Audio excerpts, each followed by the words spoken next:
Hey everyone, how's it going? We're so glad to have people from all around the world here.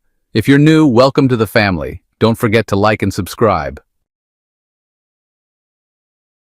The US is accusing the Houthis of assassinating an Israeli official in Washington, while Tel Aviv reports that the Houthis have fired over 44 rockets in less than a month. They just won't stop. British Airways has given in to Houthi demands and suspended flights to Ben Gurion Airport.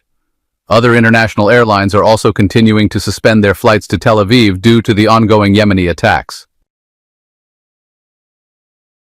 Washington is now calling for a nuclear strike on Gaza, and the Palestinian movement has responded.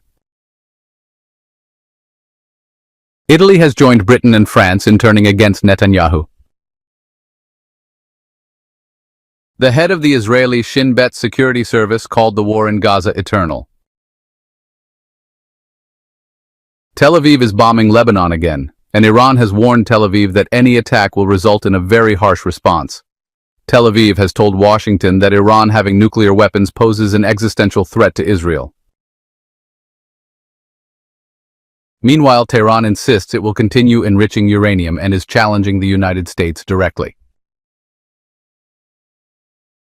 Moscow is urging Kyiv to hold presidential elections to legitimize negotiations and is preparing a peace proposal. Things are spiraling out of control as the region witnesses the most intense warfare in recent memory. Clashes between the Houthis and Tel Aviv have become almost daily, raising fears among experts that the conflict could escalate even further. According to Reuters, the Israeli army intercepted another missile launched from Yemen after sirens went off in several parts of Tel Aviv. Channel 2 in Israel reported that the Houthis, also known as Ansar Allah, launched 3 ballistic missiles towards Tel Aviv in the past 24 hours alone. That brings the total to 44 missiles and drones since fighting resumed in Gaza. Israeli media said the Houthis have threatened more escalation, warning that pressure on Tel Aviv will increase. They even issued direct threats to airlines and the port of Haifa. Mohammed al-Bukaiti, a senior official in the Houthi political bureau, stated that the Houthi attacks have caused real damage, from military exhaustion and fear among settlers to the disruption of tourism and investment.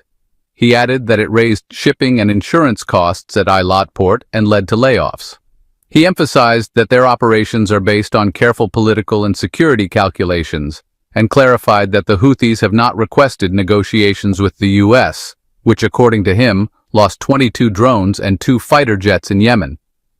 He also pointed out that Haifa port and Ben Gurion airport are key targets just like the now defunct Eilat port, stressing that confronting Tel Aviv is a top priority and warning against any internal escalation in Yemen. According to Israel Hayom, over 45 missiles and drones have been launched from Yemen since mid-March.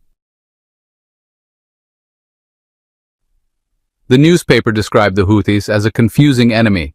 They may look primitive, but they're armed with advanced weapons. The movement has become a major regional player whose threat can't be stopped by hitting Iran, since it doesn't operate under Iran's direct control. The newspaper expects Tel Aviv to stay on high alert due to ongoing threats, noting that the Houthis likely have a stockpile of dozens, maybe hundreds of missiles and continue producing more weekly. It also confirmed that Tel Aviv isn't even considering a ground invasion of Yemen, especially with rising economic and logistical damage from the attacks. The situation looks grim with no end to the military escalation in sight. Meanwhile, flight tracking websites reported that flights at Ben Gurion Airport were suspended after a missile was fired from Yemen. Foreign airlines continue to suspend flights to Tel Aviv due to security concerns. Israeli media reported that German airline Lufthansa has extended its flight suspension to and from Ben Gurion until June 8th due to ongoing tensions.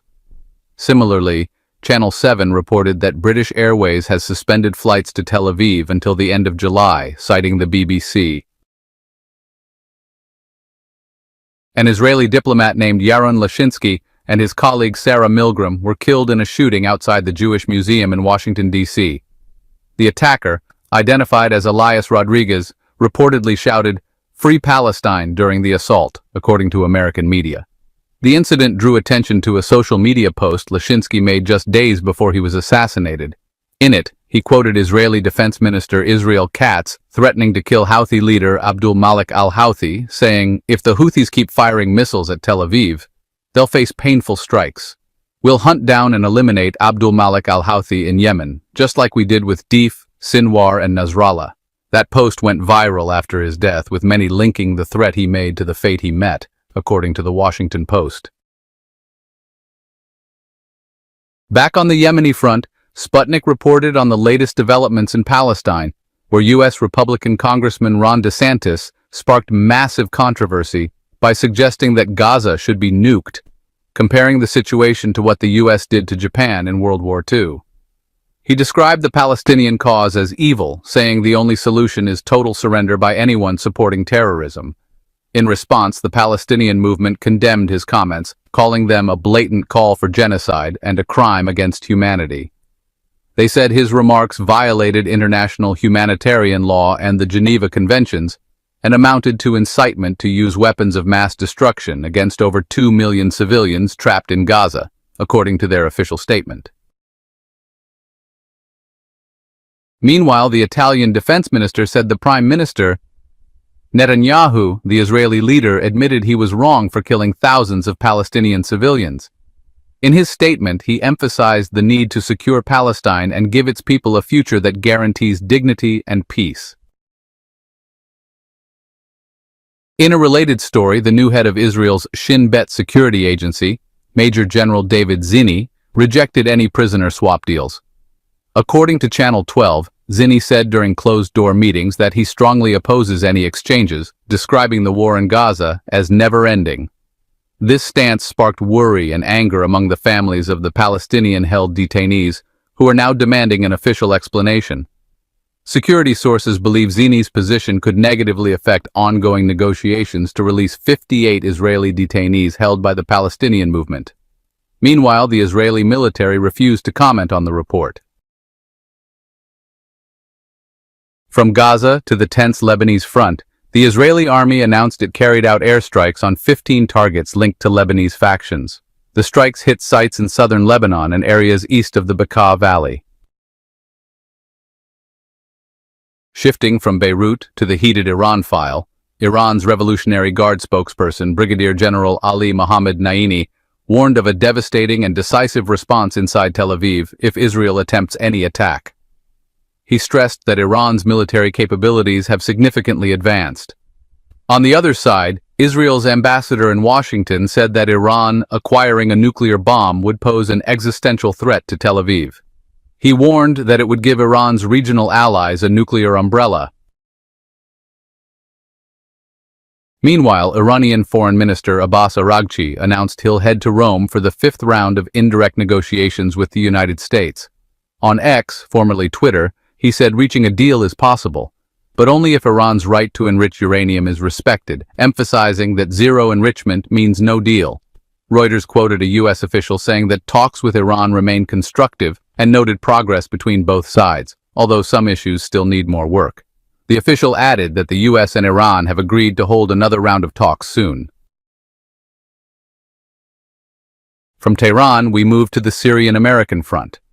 According to the Associated Press, former U.S. President Donald Trump's team has proposed lifting sanctions on Syria for 6 months as a first step toward removing them entirely.